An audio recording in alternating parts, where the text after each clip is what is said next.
In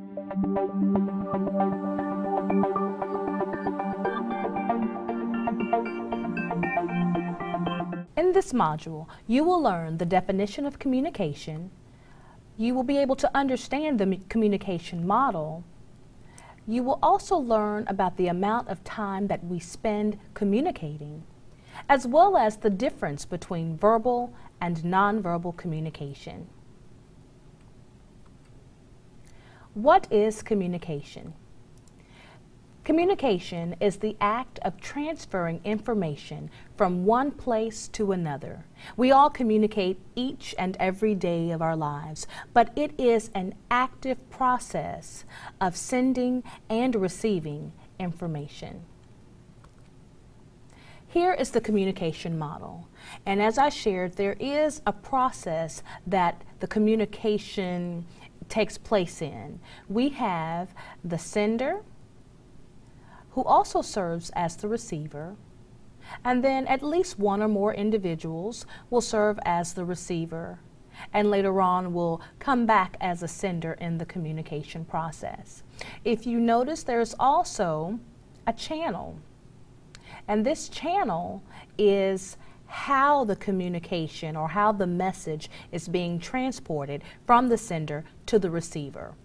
And as you can see, there's a box with the gray area that we have labeled as our context. And our context is the environment in which the communication process takes place. And at the top of the top part, you see the word noise. Noise is anything that kind of interrupts or may even interfere with the communication process. Sometimes it's background noise if you're at a restaurant and you're trying to either talk on the phone or talk to your person or partner that's there with you having lunch or breakfast or dinner. And sometimes the music can be a bit loud. If you are in a library and you start hearing a child or a baby crying, that could interrupt the communication process if you're having a discussion with someone in person, or if you are trying to send a message via email, it could interrupt your train of thought. So noise is anything that's that kind of ambient noise that's surrounding the environment in which communication is taking place. And if you'd also notice, there is two green arrows which represents feedback. And feedback can be given from the sender to the receiver, as well as from the receiver to the sender. And we're going to explore a little bit more about how feedback can come into play within the communication process.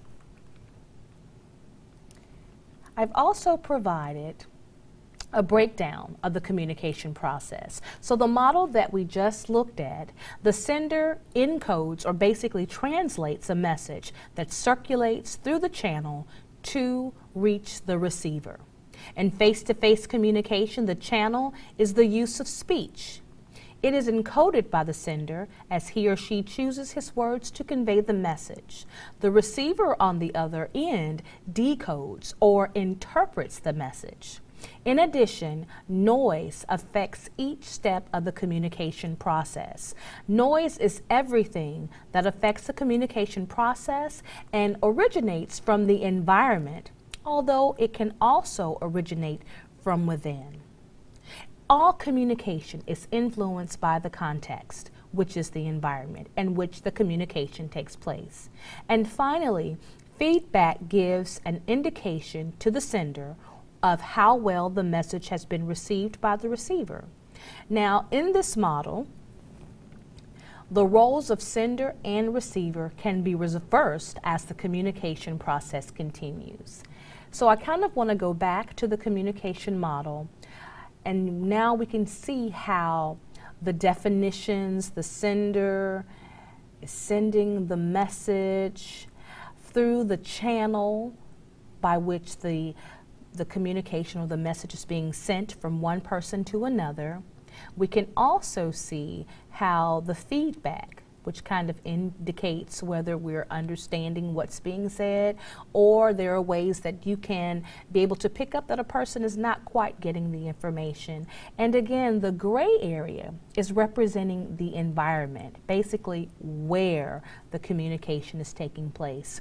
And I will have, as a supplement in our module, the full PDF version of both the communication model as well as the process being explained all together.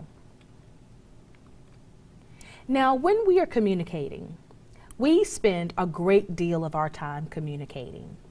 As we can see here, we spend time communicating as well as not communicating. And this particular chart, which is from Skills You Need to Know, is showing a breakdown of communication and how much time we give to various areas. If you will notice, we spend approximately 70% of our time communicating and the remaining 30% of our time not communicating.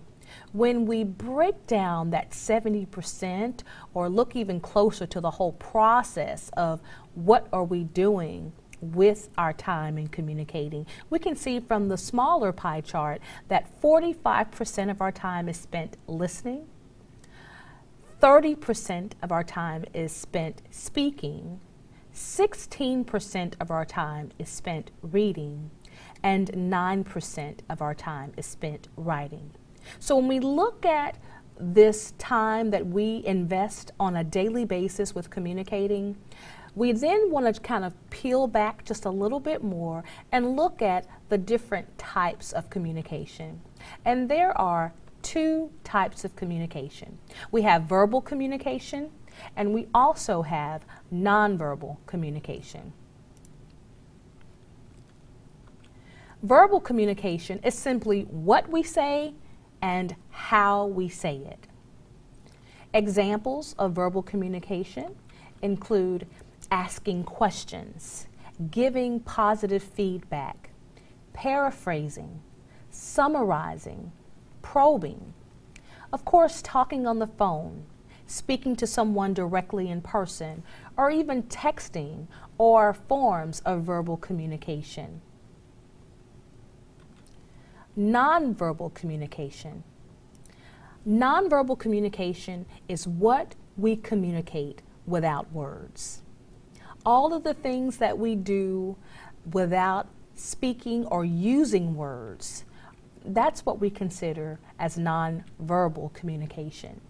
Some examples of nonverbal communication include active listening, facial expressions, gestures, body language, silence. Not saying a word can communicate a message. Eye contact, appearance, and distracting habits.